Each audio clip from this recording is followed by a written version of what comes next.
That we have been tracking today, the Securities and Appellate Tribunal has stayed the SEBI order restricting trade in Kumar Infra and Prakash Industries. Remember, earlier this week, SEBI had released a list of 331 suspected shell companies and had asked exchanges to restrict trading in those firms to once a month.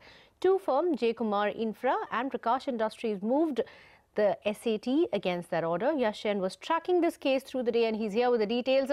Yash, firstly, take us through what was argued by SEBI, because SEBI seemed to indicate that SAT doesn't have jurisdiction, but SAT has gone ahead and stayed this order. Well, yes, the important news coming from the Securities Appellate Tribunal is that the court has stayed SEBI's order of lifting the trading ban on two companies, which is Kumar Infra and Prakash Industries. Now the trading ban gets lifted on these two companies for an interim period till the time SEBI concludes its investigation against shell companies. Now, taking you through the arguments which took place in the Securities Appellate Tribunal today, Kumar Infra argued that SEBI's order against the company carries larger civil consequences, and an order of this sort could only have been passed by someone who refuses to look at facts. Prakash Industries, another company, also argued that in the hearing which SEBI had given to the companies, the market regulator had sought information which had absolutely nothing to do with the larger issue of Prakash Industries being a shell company. Towards the fag end of the discussion, SEBI also tried to save the case by challenging the maintainability of these two petitions before the Securities Appellate Tribunal. But on that point itself, the petitioner and the defendant seemed divided. All in all, after taking cognizance of the arguments which came in from all these three parties, the Securities Appellate Tribunal lifted the trading ban on Prakash Industries and Kumar Infra, looking at the larger shareholder interest. Okay, Yash, thanks for joining in with that. Let's bring in Sandeep Parekh, the founder of FinSec Law Advisors. Sandeep, we were talking just yesterday about this order. I want to get your comments on what SEBI had argued in court. SEBI had said, and the two lines that stand out is that SEBI's order can't be challenged before a SAT and is hence not maintainable. And the other line that they said is that we suspect shell companies can challenge SEBI's order in writ court and not SAT. What do you make of this argument? That SAT is, they are essentially arguing that SAT is really not the right platform to argue this case in. So this is based out of a ruling of the Supreme Court of 2-3 months back, which essentially said administrative orders of SEBI are not appealable before SAT.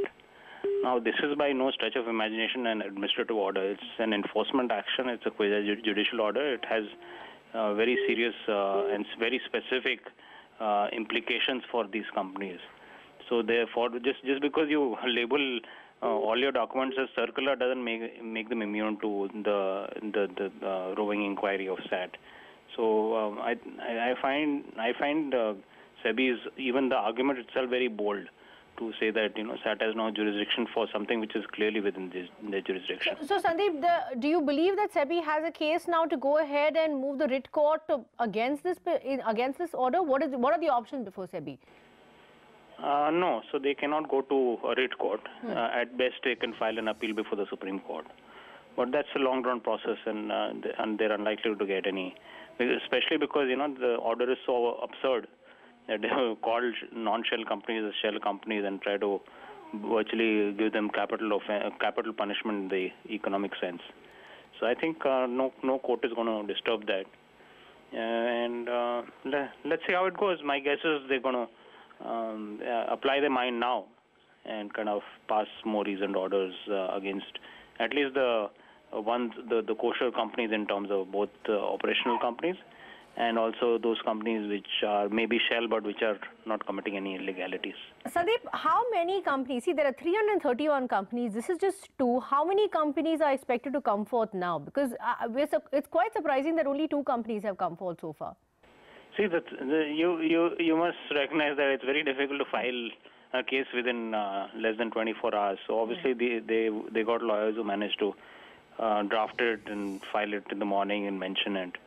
But I'm sure the other companies must be drafting it right now.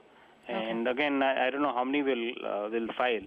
At least some of them will file, and the operating companies will probably get a similar order for the asking of it.